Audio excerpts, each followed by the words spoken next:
Muito bom dia a todos, graça e paz do Senhor Jesus. Como vocês viram, a gente vem com a família toda, né? Vem todo mundo. Eu sou de Itararé. Alguém aqui conhece a cidade de Itararé? Isso é realmente comum quando eu vou em alguns locais, eu pergunto sobre a cidade, as pessoas não conhecem. O fim do mundo, não falou aqui. Itararé é uma cidade do estado de São Paulo ainda, mas divisa entre Paraná e São Paulo, a divisa desses dois estados. Então você conhece Sorocaba? Sorocaba sim. É bem longe de lá. Você continua, daí chega em Itapetininga, conhecem mais, ó, o irmão aqui conhece. Itapeva, quase chegou. Passa um pouquinho, 70 quilômetros, você chegou em Tararé. Divisa, bem divisa mesmo, a nossa cidade é do lado do Paraná, já na próxima cidade. Muito bom estar aqui com os queridos, como disse o pastor. Sou seminarista do Seminário Bíblico Palavra da Vida, lá em Atibaia. Estou estudando lá. Sou membro da Primeira Igreja Batista em Tararé. E aos fins de semana, o nosso seminário tem essa modalidade, não é? De ministérios de fim de semana. Eu trabalho na Primeira Igreja Batista do São João, na cidade de Guarulhos. Não é uma igreja católica, irmãos, mas é a Primeira Igreja Batista do bairro, Jardim São João. Muito bom estar aqui com vocês. E hoje eu gostaria de convidar os irmãos a fazermos uma reflexão sobre algo que faz parte da vida de todos nós. Absolutamente todos, tanto aqueles que são crentes em Cristo como você, mas também aqueles que não são convertidos ao Senhor Jesus. É a realidade do sofrimento. Mas não o sofrimento hoje, prioritariamente, o sofrimento individual. Eu quero falar sobre o sofrimento coletivo, o sofrimento da igreja. Você, independente dos seus anos de convertido, sejam eles muitos ou não tantos assim, você sabe dessa realidade. A igreja sofre. A igreja sofre. Ao longo das páginas da história da igreja, você vai perceber que nós temos uma história com páginas cheias de sangue. Muitos dos nossos irmãos, durante muito tempo na história, foram mortos ou perseguidos porque confiaram em Jesus, porque depositaram sua fé no Senhor Jesus. Tertuliano, um pai da igreja muito importante, no início da igreja tem uma frase que ficou muito famosa. Ele diz que o sangue dos mártires é a semente da igreja. Olha que bonita essa frase. O sangue dos mártires é a semente da igreja. É aquilo que faz a igreja crescer. Algo importante que você deve se lembrar é que os sofrimentos da igreja, falando mesmo de sofrimentos agora físicos, perseguições, esse tipo de coisa, não é algo só do passado. Existe hoje uma igreja que sofre, e sofre muito. Talvez você viu, ficou muito famoso no ano passado, foi televisionado porque tomou proporções internacionais, o que aconteceram com os nossos irmãos ali na Nigéria. Alguém viu isso? Ano passado, mais de 7.000 irmãos nossos foram mortos porque confiavam em Jesus. Ouviu isso? 7.000 irmãos nossos, como eu e você, tinham suas vidas comum, normal, mas de repente, por uma reviravolta política no país, foram perseguidos e mortos porque confiaram em Jesus. A igreja sofre, não só na história, como hoje. Mas a minha pergunta para você é: o que devemos fazer, nós que somos a igreja do Senhor, vocês que são a igreja do Senhor, o que devemos fazer quando sofremos? Qual deve ser a nossa atitude? Convido você a abrir a sua Bíblia comigo no livro de Atos dos Apóstolos, no capítulo 4. Atos dos Apóstolos, capítulo 4. O que a gente faz quando a igreja sofre? Como a igreja responde a tempos difíceis? O que a gente faz? Atos capítulo 4, no versículo 23. Leremos do verso 23 ao verso 31. Estou utilizando a NVI. Atos capítulo 4, versículo 23 em diante. Diz assim a palavra de Deus: Quando foram soltos, Pedro e João voltaram para os seus companheiros e contaram tudo o que os chefes dos sacerdotes e líderes religiosos lhes tinham dito. Ouvindo isso, levantaram juntos a voz a Deus, dizendo: Ó soberano, tu fizeste os céus, a terra, o mar e tudo o que neles há. Tu falaste pelo Espírito Santo por boca do teu servo, nosso pai Davi. Por que se enfurecem as nações e os povos conspiram em vão?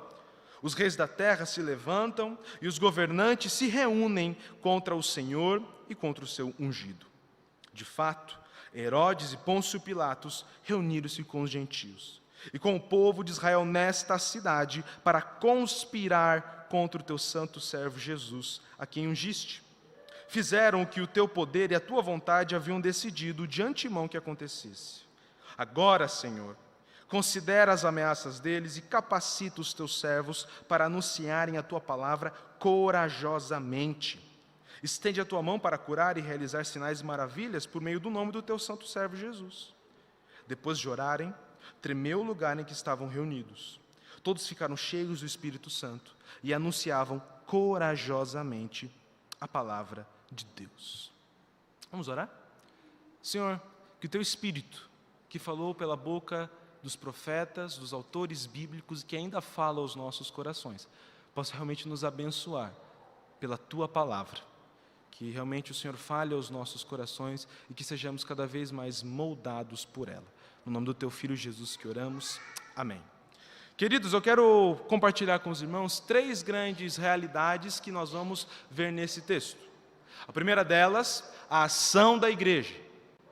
A segunda delas, a certeza da igreja.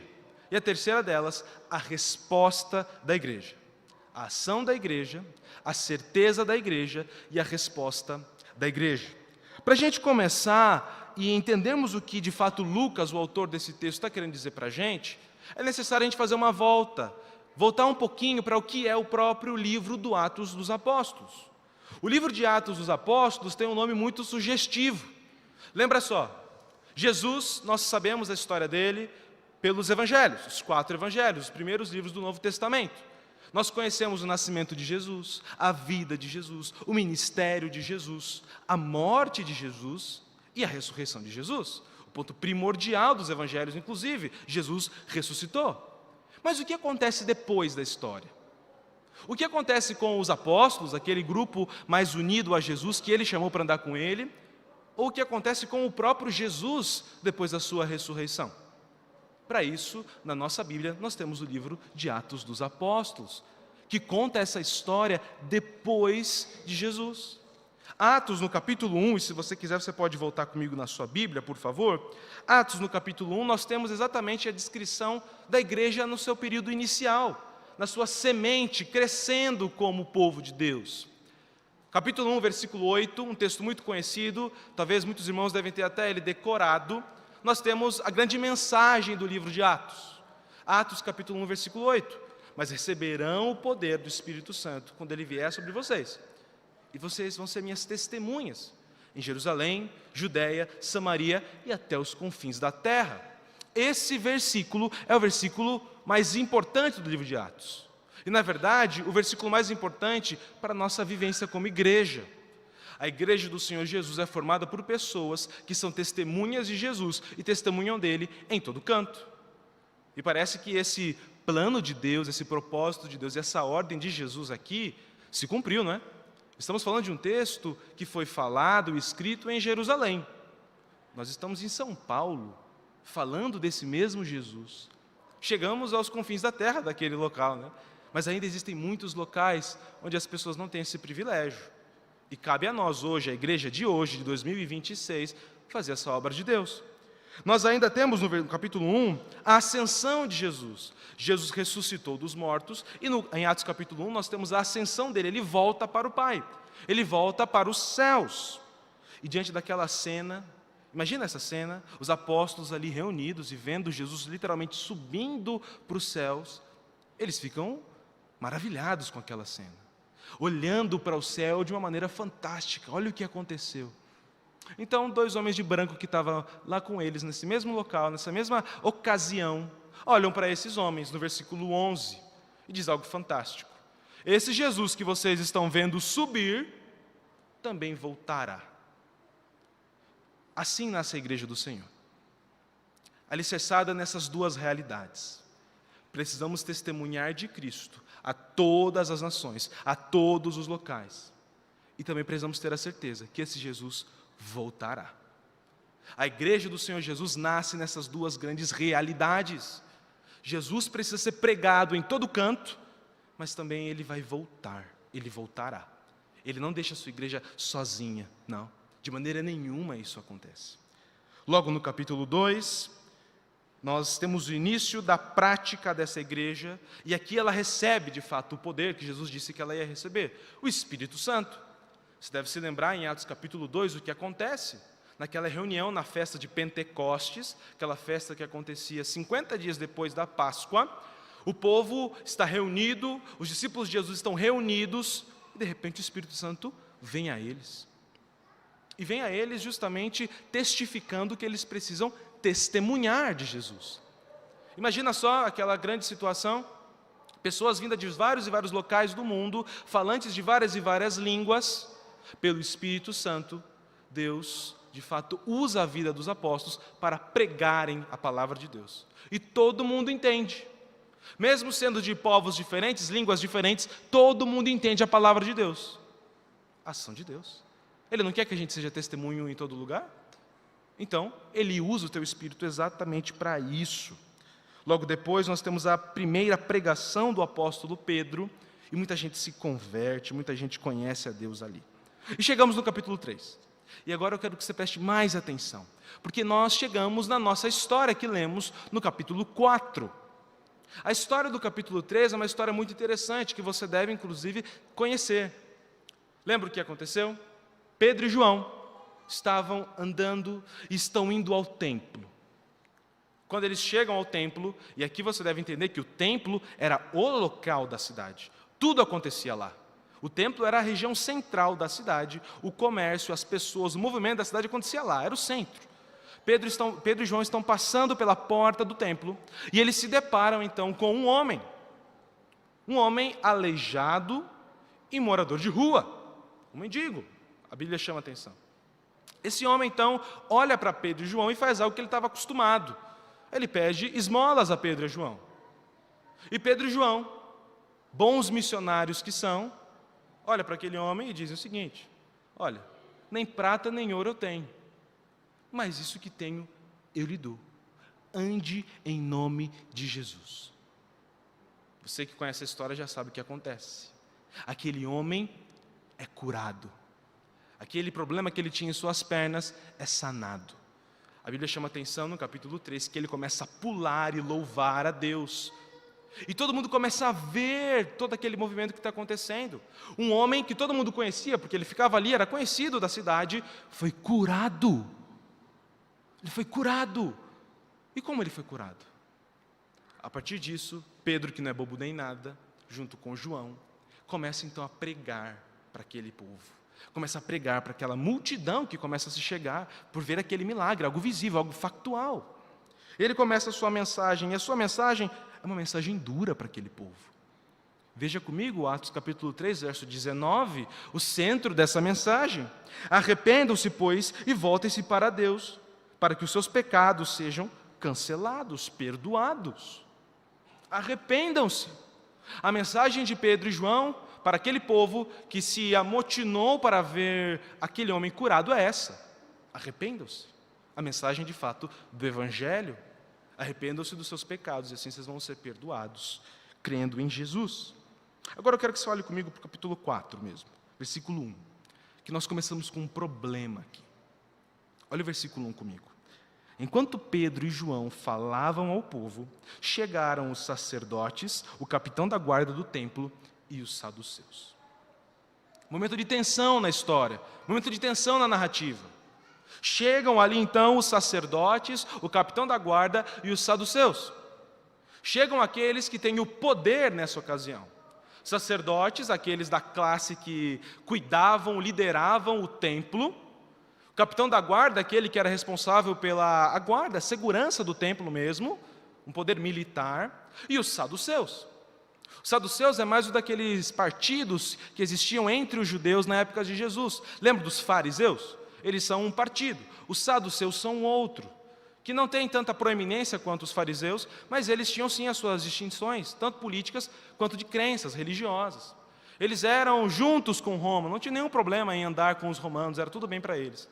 E tinha algo que eles detestavam, e que eles acreditavam de pé junto: alguém jamais poderá ressuscitar dos mortos. O saduceu, você podia falar o que quisesse para ele. para ele estava tudo bem.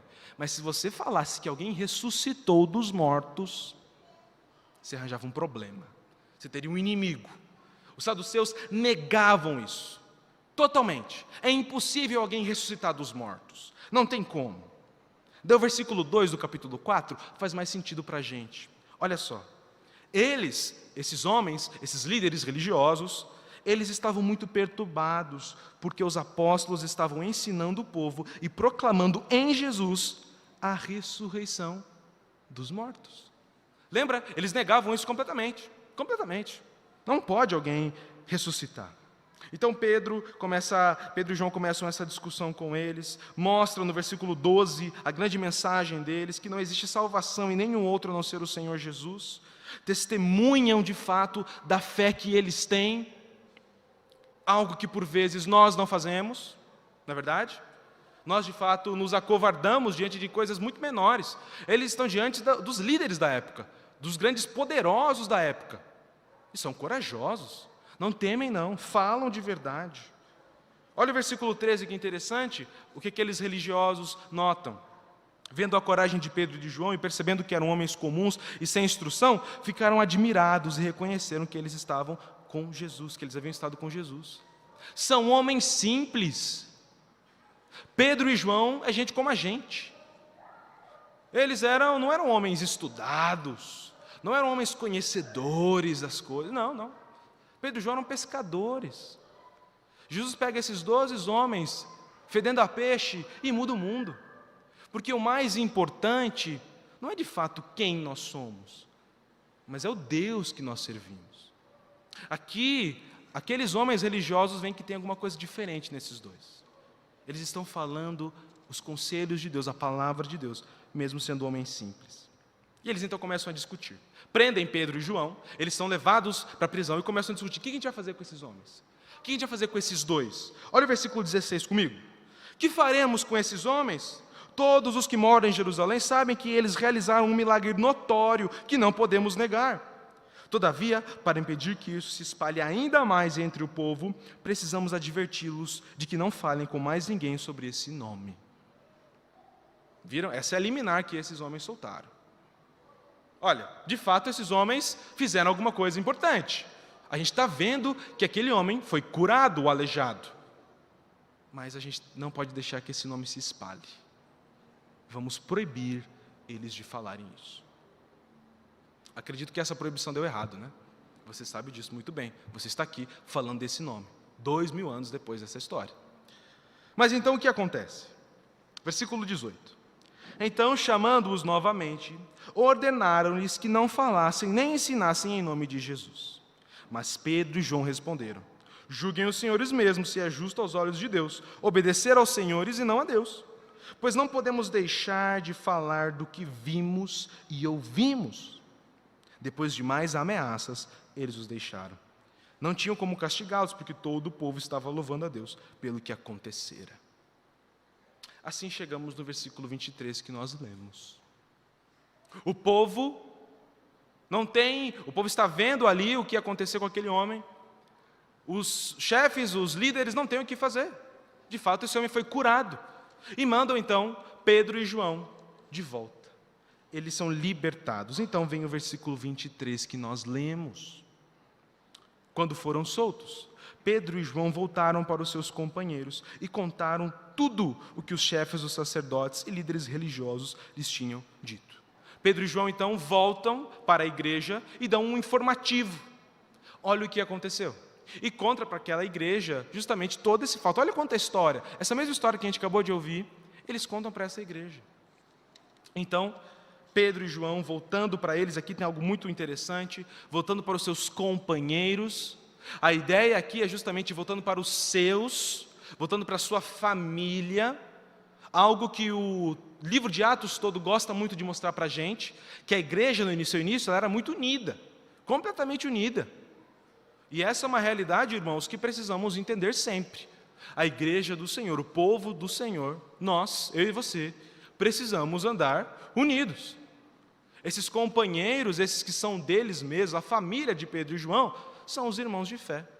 Já percebeu? A gente não se chama um ou outro de irmão por uma questão de convencional, ou uma convenção social. Não, não. Nós nos chamamos irmãos porque pertencemos ao mesmo Pai. O traço da igreja, de proximidade no início dela, era justamente esse. Somos da mesma família, somos irmãos. Pedro e João voltam para os seus. Então, o que acontece? A partir do verso 24. E é aquele primeiro ponto que eu tinha mencionado. A ação da igreja. A igreja aqui recebeu más notícias. É verdade. A notícia que eles receberam é que eles não podem mais falar do nome do Senhor Jesus. E que aqueles homens que proclamaram o nome de Jesus foram presos. Más notícias. O que fazemos quando recebemos más notícias? Você pode pensar em muitas respostas. E eu já vi, inclusive, muitas respostas também. O que a gente faz quando a gente recebe aquela notícia do diagnóstico que a gente não espera?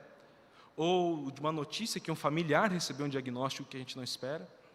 Ou talvez a notícia que alguém faleceu? Ou a notícia de que perdemos o emprego? O que a gente faz quando recebemos más notícias? Preste atenção o que a igreja faz quando ela recebe más notícias. Verso 24, a ação da igreja. Ouvindo isso, levantaram juntos a voz a Deus, dizendo: queridos, a igreja ora. Olha só que coisa interessante, não é? O que a igreja faz quando recebe más notícias? Ela recorre a Deus. A quem nós vamos recorrer quando recebemos essas más notícias? Que todos nós sabemos que virão, certamente virão. A igreja recorre ao Senhor. Ela vai até Deus. Ela não recorre a métodos humanos. Olha, peraí Pedro, peraí João, eu tenho um amigo meu que trabalha no governo, que trabalha na guarda, que pode nos ajudar de alguma maneira. Não, não. Ela não recorre a algum método humano que alguém pode fazer. O que ela faz? Recorre ao Senhor da igreja, o próprio Deus. Essa deve ser a nossa atitude, exatamente essa. Não recorrer a outra coisa a não ser ao Senhor. E olha que oração fantástica essa igreja faz, a ação dessa igreja. Ó soberano, tu fizeste os céus, a terra, o mar e tudo que neles há. Algo muito bonito dessa palavra, originalmente soberano, utilizada aqui, é justamente a ideia de um rei. Perceba que eles estão sendo perseguidos pelo poder político. Sim, também. Poder religioso, poder militar, todo o poder está contra eles. Mas quem é o verdadeiro rei? Quem é o verdadeiro soberano? O soberano é aquele que criou todas as coisas. E por isso que a igreja lembra exatamente isso. Ó soberano, tu que criastes os céus, a terra, o mar, tudo que tem lá. Quem é aquele que manda de fato na história? Quem é o Senhor da história? Quem é o governador das vidas? São os sacerdotes? São os líderes? São os grandes poderosos do mundo? Não é. Não são nenhum deles. Aquele que governa o mundo é aquele que criou o mundo.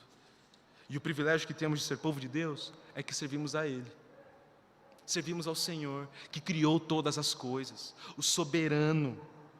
Queridos, lembrarmos da grandiosidade de Deus é algo que nós temos que fazer periodicamente. Nós não estamos aqui na igreja, vocês não vêm aqui domingo após domingo, não se encontram para vir cantar umas músicas, ler um texto e ir embora. Não, vocês vêm à igreja para ter comunhão com este Deus maravilhoso, grandioso. Essa é a importância da igreja do Senhor. Esse Deus de fato que criou todas as coisas. O Salmo 104, que inclusive tem uma bela música do Jorge Camargo, né? Eu sempre lembro desse salmo e lembro da grandiosidade de Deus. Bendiga minha alma ao Senhor, ó Deus, tu és maravilhoso, vestido de glória e majestade, coberto de luz como de um manto, e são as cortinas da tua morada, o céu numa noite estrelada.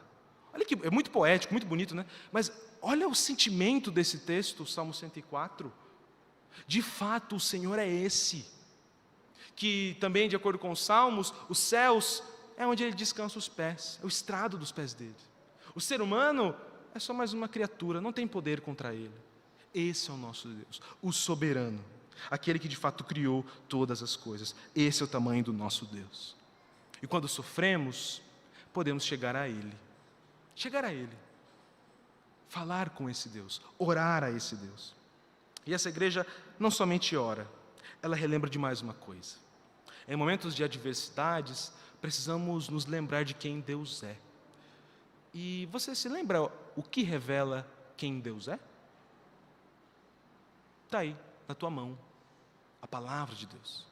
A palavra de Deus revela quem Deus é. Sempre. A Escritura mostra quem é o nosso Deus, a palavra de Deus. Olha o verso 25 que eles fazem. Eles oram ao Senhor e, verso 25, tu falastes pelo Espírito Santo por boca do teu servo, nosso pai Davi. E citam um salmo, um trecho da Escritura. No momento difícil, a igreja lembra que ela precisa orar e ela precisa da palavra de Deus. Ela precisa da palavra de Deus. Aqui eles começam a recitar um salmo, Salmo 2. Depois você pode ler. E dizem o que é esse salmo? Versículo 25 ainda. Porque se enfurecem as nações, os povos conspiram em vão, os reis da terra se levantam e os governantes se reúnem contra o Senhor e contra o seu ungido. É na palavra de Deus que eles encontram as respostas que eles precisam. É olhando para a Escritura, para a palavra de Deus. Na verdade, isso é algo recorrente da igreja de Atos dos Apóstolos. Lembra de Atos 2,42, versículo claro e muito famoso para a gente também tem outras músicas que cantam ele, né? Que aqueles irmãos, eles se dedicavam, a primeira coisa, ao ensino dos apóstolos. A própria palavra. O povo de Deus é o povo que conhece a palavra de Deus. O povo de Deus é aquele povo que tem conhecimento, contato, comunhão com a Escritura, o que Deus diz. Esses irmãos recorreram a essa palavra. E a partir dela a gente olha, inclusive, o nosso segundo ponto, a certeza da igreja. Esse texto do Salmo 2 é um texto que se refere ao povo de Israel. Mas aqui, o apóstolo Pedro e João e a igreja estão aplicando a própria realidade da igreja. E qual é a grande realidade, a grande certeza que o povo de Deus sempre teve ao longo da história? A da perseguição, a do sofrimento. Você se atentou ao que o Salmo 2 diz? As nações, elas se enfurecem. As nações conspiram contra o povo de Deus. Conspiram contra o próprio Senhor e o seu ungido. As nações querem ver, então, o povo de Deus de fato se dar mal. Elas querem, não estão nem aí para Deus, não. De jeito nenhum, não importa para elas. Elas conspiram, mas conspiram em vão. O que de fato alguém pode fazer ao povo do Deus soberano, ao Deus que criou todas as coisas? O que alguém pode fazer? O que alguém pode fazer a esse povo, que tem Deus como seu guarda? O que alguém pode fazer? O Salmo 2, inclusive no versículo 4, chama a atenção algo interessante. O que Deus faz diante disso tudo, dessas ameaças, dessas conspirações? Deus põe-se a rir e a caçoar deles. É o versículo 4 do Salmo 2. De fato, o povo de Deus é o povo que tem Deus ao lado dele. Então, nós chegamos no verso 27. Continuando a leitura, você percebe. De fato, Herodes e Pôncio Pilatos reuniram-se com os gentios e com o povo de Israel nessa cidade, para conspirar contra o teu santo servo Jesus, a quem ungiste. De fato, isso aconteceu. Lembra daquela história que o inimigo do meu inimigo é meu amigo? É exatamente o que está acontecendo aqui. Ninguém desses povos aqui, tantos líderes quanto os povos gentios de Israel, eles se gostavam. Herodes e Pôncio Pilatos não se davam bem. Gentios e israelitas, muito menos. Mas quando o assunto é perseguir a igreja, estamos juntos. E ficaram juntos. Deram as mãos para perseguir a igreja do Senhor. É isso que o Salmo nos deu. Qual que é a certeza do povo de Deus? Ele vai ser perseguido. É isso que vai acontecer. Eu lembro de uma história que, de fato, me impressionou muito pela maldade humana. Há uns 2 anos atrás, eu li isso, um artigo da missão Portas Abertas, uma missão muito interessante que você não conhece, você tem que conhecer. Uma missão que trabalha justamente com a igreja perseguida no mundo. Ela relatou o caso de um pastor, o nome dele era Zacarias. Ele morava na Somália, tinha a sua igreja normal, uma igreja pequenininha, onde ele ali pregava e tudo mais, tinha uma esposa e uma filha. Certo dia ele saiu fazer uma visita, quando ele voltou, ele viu que a igreja, e era onde ele morava também, estava em chamas, estava pegando fogo. E ele foi correndo para ver o que tinha acontecido. E quando ele chegou na porta da igreja, ele viu 2 sacos de lixo. Dentro desses sacos estavam a sua esposa e a sua filha, uma criança. Esse pastor, ao ver isso, com certeza, como todos nós, o mundo dele caiu. Imagina essa notícia e você vê isso, presenciar isso. Irmãos nossos, da mesma fé, gente da nossa família em Deus, está passando por isso nesse momento. Esse pastor, então, foi retirado, foi para os Estados Unidos, a missão Portas Abertas conseguiu retirar ele da Somália. Passou um tempinho e ele quis voltar. Eu preciso pregar o evangelho para esses homens que fizeram isso com a minha esposa e minha filha. Que fé, não é? Que fé, que exemplo. Mas é porque esse homem entendeu que a certeza da igreja é a perseguição. A certeza da igreja é que o sofrimento virá. Porque enquanto estamos aqui, é isso que acontece. Mas a grande certeza da igreja é que a gente não vive para cá, para esse momento. De jeito nenhum. Nós temos uma certeza maravilhosa. É a certeza do versículo 28 do texto que a gente está lendo. Qual é a certeza que a igreja tem? Diante de todos esses sofrimentos, fizeram que o teu poder e a tua vontade haviam decidido de antemão que acontecesse. Deus é soberano. Ninguém toma uma atitude a não ser que Deus saiba dessa atitude. Queridos, nada pega Deus de surpresa. Nenhuma situação Deus está vendo e fala, opa, isso aconteceu? Não, isso não acontece. Deus sabe de todas as coisas, Ele é o soberano, Ele é o criador de todas as coisas. É isso que o texto está apontando, a soberania de Deus, maravilhosa de Deus. Não significa que nós não iremos sofrer. Não. Quem disse? Quem disse? Essa é uma pergunta muito difícil, uma realidade muito difícil de pessoas que estão sofrendo. Onde está Deus quando eu sofro? Queridos, Deus está no mesmo lugar que sempre esteve e sempre estará. Deus é soberano sobre todas as coisas e tudo o que acontece, Ele sabe, Ele conhece. Sempre, sempre, sempre. E por vezes, nós, o povo de Deus, vamos sofrer. E Deus é menos Deus por isso? Jamais, jamais. Porque nosso maior tesouro e presente, a salvação em Jesus, nenhum sofrimento do mundo pode tirar. Jamais, nunca. Jó é um livro que nos desafia nessa perspectiva, de entendermos um homem que sofreu e o que ele faz com isso. Mas no capítulo 5, verso 17, Jó fala uma coisa que para nós deve ser muito cara. Como é feliz o homem a quem Deus corrige. Portanto, não despreze a disciplina do Todo-Poderoso, pois Ele fere, mas trata do ferido. Ele machuca, mas as suas mãos também curam. A certeza da igreja é que a igreja serve um Deus que cuida delas. Mesmo nos mais profundos e terríveis sofrimentos, doenças, problemas que a gente possa passar na vida, nós temos um Deus que cuida de nós. Nós temos um Deus que é soberano sobre todas as coisas. E nós temos o grande privilégio de servirmos a esse Deus e a recorrermos a esse Deus. Essa é a nossa certeza. Vimos a ação da igreja, a ação de clamar a Deus, de reconhecer quem Deus é, de se lembrar de quem é Deus. Vimos a certeza da igreja, que é o sofrimento, mas o cuidado de Deus de sempre. Mas qual é a resposta da igreja diante disso? O que a igreja vai fazer? O final da oração, verso 29. Agora, Senhor, considera as ameaças deles e capacita os teus servos para anunciarem corajosamente a tua palavra. Perceba aqui a oração. Eles não falam, Senhor, livra a gente desse problema aqui. Tira a gente desse caos que está. Tira a gente dessa perseguição. Isso não é algo orado por eles. Pelo contrário. Você viu? Senhor, nos capacita. É isso que eles pedem. Com poder para anunciar a tua palavra. E de que jeito? Corajosamente. Essa igreja é uma igreja que vê o sofrimento e encara. Mas mesmo encarando, ela confia que Deus cuidará delas.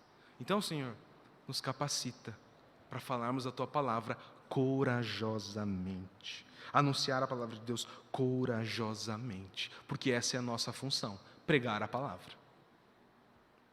O que tem te impedido de fazer isso? O que tem te impedido de ser uma testemunha verdadeira de Jesus? Medo? Vergonha? Talvez você não se sente capaz. Queridos, o nosso dever enquanto filhos de Deus, salvos por Deus, redimidos pelo Senhor, é pregarmos a palavra de Deus. Perceba que esses irmãos estavam debaixo de uma perseguição ferrenha neles, uma perseguição cruel. Mas, Senhor, nos capacita, nos dá poder para isso. A oração da igreja deve ser essa. Nós precisamos anunciar a palavra corajosamente.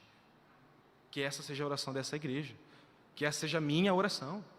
Que nós anunciemos a palavra de Deus corajosamente, independente do que aconteça, independente de quem estiver.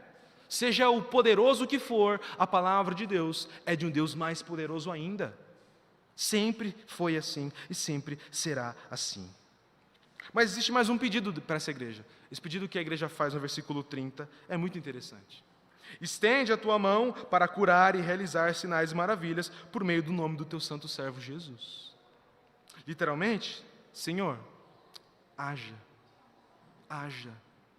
faça a tua obra. Queridos, a obra de Deus pertence a Deus. A obra de Deus não é uma obra humana, não é minha obra, não é obra de pastores ou de missionários, não. A obra é de Deus, e Ele é aquele que sustenta a obra. O que o povo aqui está olhando para Deus dizendo é: Senhor, haja, faça a tua obra, estende a tua mão poderosa sobre ela, para curar e realizar sinais e maravilhas por meio do nome do santo servo Jesus. Faça isso, Senhor. Coloque a sua mão para que de fato a tua palavra seja proclamada, explanada e pessoas venham a ser salvas pela tua palavra, pelo poder da tua palavra, pelo poder da tua bondosa mão. E qual é o resultado disso tudo? O que temos no final dessa história e no final dessa oração? Versículo 31. Depois de orarem, tremeu o lugar em que estavam reunidos. Todos ficaram cheios do Espírito Santo e anunciavam corajosamente a palavra de Deus. O que esses irmãos pediram mesmo? O Senhor nos capacita para que a gente proclame a tua palavra corajosamente. O que acontece no final da história? Deus ouve a oração do seu povo. É isso que eles fazem. Eles falam da palavra de Deus corajosamente. Uma igreja que depende de Deus é uma igreja que está alinhada com o que Deus quer. Irmãos, nós sabemos muito bem o que Deus quer. Deus quer uma igreja que testemunhe, que seja corajosa no testemunho, que seja uma igreja que realmente olha para o Senhor como soberano de todas as coisas e decide servi-lo. É isso que Deus quer para esta igreja. É isso que Deus quer para todas as igrejas dele, que estão espalhadas por todos os cantos do mundo. A igreja do Senhor, enquanto igreja universal, deve viver desta maneira, dependendo de Deus e testemunhando corajosamente, porque os tempos são maus. Nós sabemos disso, que os tempos são difíceis. Jesus nos advertiu. No mundo vocês vão ter o quê? Aflições.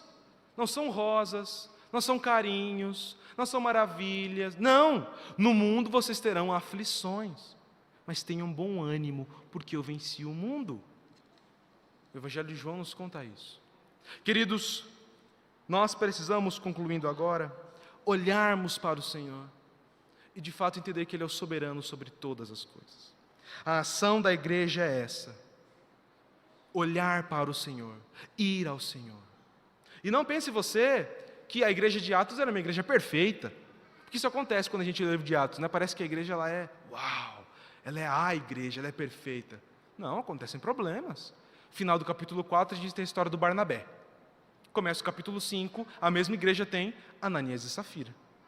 Um casal que mentiu a Deus. E você sabe o que aconteceu com eles. Morreram. Por quê? Porque a igreja não é perfeita de fato. Mas nós, que conhecemos ao Senhor Jesus, precisamos ter essa ação enquanto igreja. Qual que é a ação da igreja? Clamar a Deus. Recorrer ao Senhor. A segunda coisa é a certeza da igreja. A igreja sabe que ela sofrerá. A igreja sabe das dificuldades que ela passará ao longo da vida dela, ao longo da sua vida. Quantas e quantas histórias você poderia sentar eu e você conversar, e quantas coisas você podia me contar de problemas que você já passou, sofrimentos. E se você está tudo bem na sua vida nesse momento, algum momento isso pode acontecer, pode piorar. Nós somos assim, somos suscetíveis a isso. Mas nós sabemos, e essa é a nossa certeza, que Deus cuida de nós. Que o soberano, o Rei verdadeiro, cuida de nós. O que criou todas as coisas, cuida do seu povo, cuida da sua igreja. E por último, a nossa resposta, como dessa igreja aqui, é o serviço. Nós servimos a Deus. O povo, você viu no versículo 31, o que aconteceu? Oraram e de fato Deus respondeu. Eles serviram a Deus, proclamando a palavra corajosamente. Minha oração para essa igreja, a minha oração pelo Senhor, pastor Valdir, a minha oração pela liderança dessa igreja é que essa igreja faça exatamente isso. Proclame a palavra de Deus corajosamente, porque ela sabe quem Deus é. Irmãos, a cidade de São Paulo precisa de salvação. A quem o Senhor vai enviar? A igreja dele. Que nós possamos viver assim, corajosamente, porque temos um Deus que é soberano. Vamos orar? Cristo Jesus, obrigado pela Tua palavra e obrigado pela Tua igreja, que mesmo passando pelos mais difíceis sofrimentos, é uma igreja que pode confiar no Senhor. É uma igreja que mesmo no vale da sombra da morte, pode confiar em Ti, porque o Senhor de fato cuida dessa igreja. Muito obrigado, Deus, pelo Teu infinito amor pelas nossas vidas. Obrigado pela salvação que o Senhor nos deu no Teu Filho Jesus. E pelo nome dEle que nós oramos, o Senhor da igreja, que o Senhor de fato nos habilite para pregarmos a Tua palavra corajosamente. No Teu nome, Jesus, que oramos. Amém.